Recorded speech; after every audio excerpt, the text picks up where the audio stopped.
एक पर्सन बनता है जो कैडर आधारित सिविल सेवा संगठन है, भारत में धीमे परिवर्तन का कारण रहा है। तो वो कारण कैसे रहा?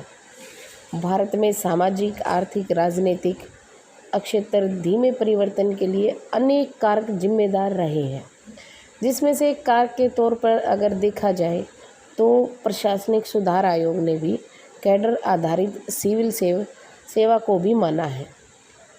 कैडर आधारित सिविल सेवा का मतलब एक अखिल भारतीय सेवा यानी IAS, IPS, IFS तो जितने भी चयनित अधिकारी हैं या जो इस सेवा में आए हैं कि प्रारंभ के साथ ही एक राज्य में नियुक्त होने और उन्हें जो सेवा प्रदान की जाती है या जो उनको सेवा करने का मौका दिया जाता है, उस राज्य की सेवा में बने रहने से ही इसका मतलब होता है। यद्यपि जो भी है, केंद्र सरकार के पास जितने अधिकारी हैं कैडर बदलने या उन्हें केंद्र सरकार की सेवा में नियुक्त करने का अधिकार होता है, परंतु ऐसा बहुत कम किया गया है। इस कैडर व्यवस्था में अखिल भारतीय सेवा के उस लक्ष्य को भी खराब कर दिया गया है या ये बोलिए कि धूमिल कर दिया गया है जिसके हेतु उनको आज़ाद भारत में कायम रखा गया था। लक्ष्य यह था कि अखिल भारतीय सेवा के सदस्य अपनी शिक्षा एवं कार्य कौशल के ज्ञान के आधार पर केंद्र एवं राज्य सरकार के बीच में एक कड़ी का काम करेंगे, जो बिना किसी क्षेत्रीय, जातीय व धार्मिक पूर्वाग्रह के नीति बनाने तथा उनको कार्यान्वित करने में राज्य और केंद्र सरकार दोनों के बीच की कड़ी बने रहें और एक दूसरे को सहायता करें। परंतु इसके विपरीत हुआ, जिसमें परिणाम स्वरूप ये अधिकारी देश के विस्तृत जो लक्ष्य है उनका वो भूल गए और राज्य के संकुचित लक्ष्य की प्राप्ति में लग गए। राजनीति एवं प्रशासनिक गठबंधन होने लगे, भ्रष्टाचार बढ़ा, अच्छे अधिकारी ईमानदार प्रताड़ित होकर वहाँ से जाने लगे। जिन्हें अपनी पसंद का कैडर नहीं मिला वो नुमाइंदे मतलब बिचौलियों के सहारे रहने लगे। और इन्हीं चीज़ों को देखा जाए तो हाल में जो आंध्र प्रदेश से अलग तेलंगाना हुआ है, वहाँ के अधिकारी आज भी आंध्र प्रदेश में ही रहना पसंद करते हैं। परंतु कैडर आधारित जो सिविल सेवा के संगठन के इन जो नकारात्मक प्रवृत्तियों को अगर हम लोग छोड़ देते हैं तो इसने भारत में बहुत विकास किया है, विकासात्मक गतिविधियों को भी बढ़ाने का प्रयास किया है। अगर कोई सिविल सेवक कैडर आधारित सेवा के अधीन किसी राज्य में नियुक्त किया जाता है तो वह उस राज्य के सामाजिक, आर्थिक, राजनीतिक, सांस्कृतिक, भौगोलिक परिस्थितियों से परिचित होता है। इसके आधार पर वह आम जनमानस की समस्याओं से उनको दूर करने के उपाय करता है। साथ साथ सरकार को इनके संबंध में नीतियों को बनाने में अतुलनीय जो योगदान वो प्रदान करता है, वो भी एक सराहनीय चीज़ रही है। वो स्थानीय राजनीति के पहले से ही जानकार रहते हैं या यूँ कह लो कि वो पूर्वाग्रह उनको होता है, लेकिन बिना कैडर वाले लोगों को स्थानीय राजनीति का पूर्वाग्रह नहीं होता, वो इस चीज़ से मुक्त होते हैं। एक तरीके से देखा जाए तो कैडर पर आधारित सिविल सेवा संगठन जो है कुछ हद तक बहुत ही जिम्मेदार रहा है इसमें धीमे परिवर्तन में, यानी कि भारत में परिवर्तन लाने में।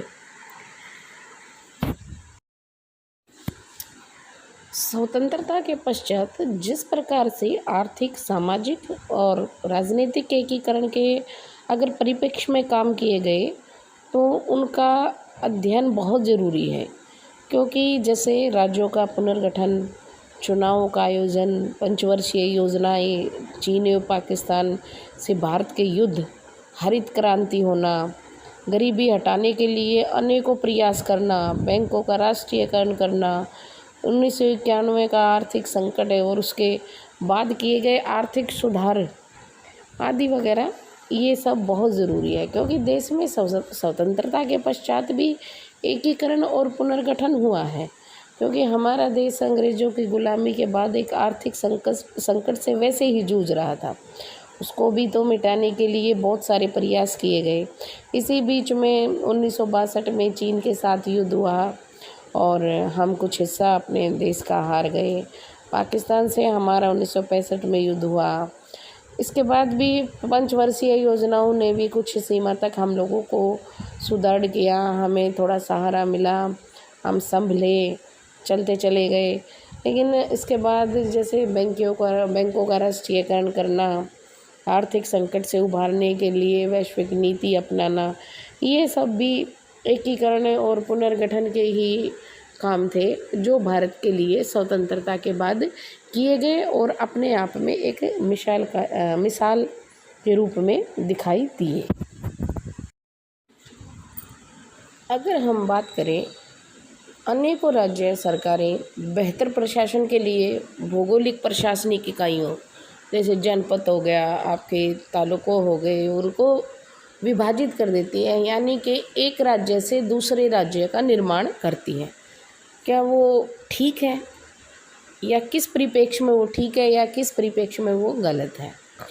अगर हम देखें तो छोटे राज्यों के निर्माण में लाभ है वो इस तरीके से है कि छोटे राज्यों के निर्माण में नीतियों का निर्माण क्षेत्र काफ़ी छोटा हो जाता है, परिस्थितियाँ आवश्यकताओं को ध्यान में रख के बनाई जाती है।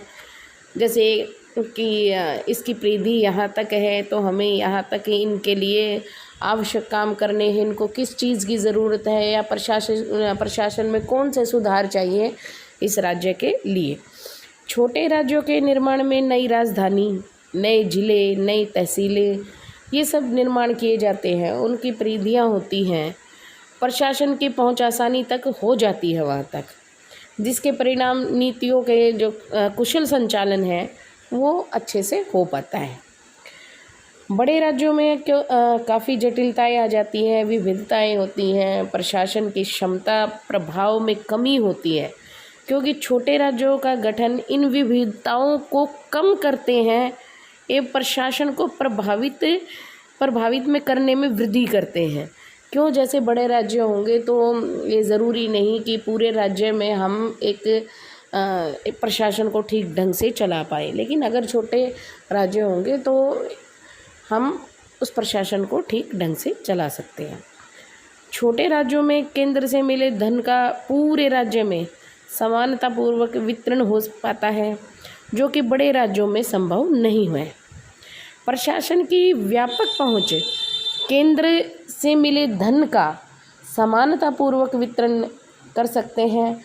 छोटे राज्यों में क्षेत्रीय विषमताओं और परिस्थितियों को बेहतर तरीके से समाप्त किया जा सकता है।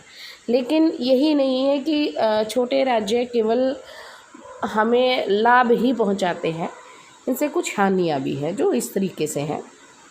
नए राज्यों के निर्माण के आरंभिक दौर में बहुत ज़्यादा आर्थिक बोझ पड़ता है, क्योंकि राज्य के सभी निकायों को जो सुचारू रूप से कार्य करने के लिए आधारिक संरचनाओं की आवश्यकता होती है, जैसे विधानसभा भवन, विभिन्न निकायों के कार्यालय एवं परिवहन हेतु तंत्र का विकास किया जाता है।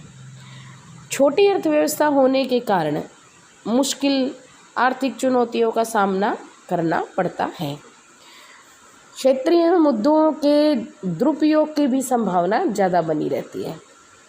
क्षेत्रीय राजनीतिक दल की वजह से राजनीतिक संकट की स्थिति भी पैदा होती है। बहुत सारे मुद्दों पर केंद्र व राज्य सरकारों में टकराव पैदा होता है। किसी भी प्रकार की प्राकृतिक एवं मानवीय आपदाओं को कुशलतापूर्वक सामना करने में भी मुश्किल होती है, क्योंकि राज्य के पास आवश्यक संसाधनों की कमी होती है। इसके अलावा किसी राज्य में जिले एवं तालुका बनाने से अलग नए राज्य बनाना ज़्यादा जटिल कार्य है। नए राज्य का निर्माण संबंधित मांग केंद्र के साथ राज्य के संबंध को प्रभावित करता है। इसके चलते विभिन्न प्रकार के राजनीतिक एवं आर्थिक समीकरण प्रभावित होते हैं, जबकि नए जिलों का निर्माण ऐसा कोई ढांचागत या संरचनागत परिवर्तन नहीं होता।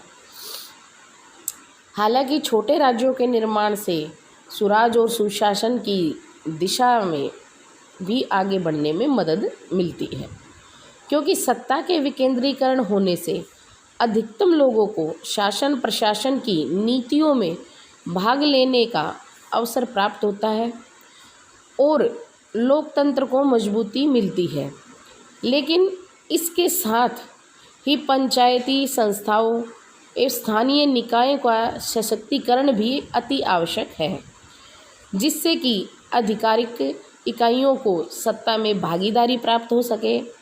इसके अतिरिक्त प्रशासनिक ढांचे में आवश्यक सुधार और आर्थिक जो असंतुलन है उनको घटाने का प्रयास होना चाहिए। यही है छोटे राज्यों का निर्माण करने में लाभ और हानियाँ।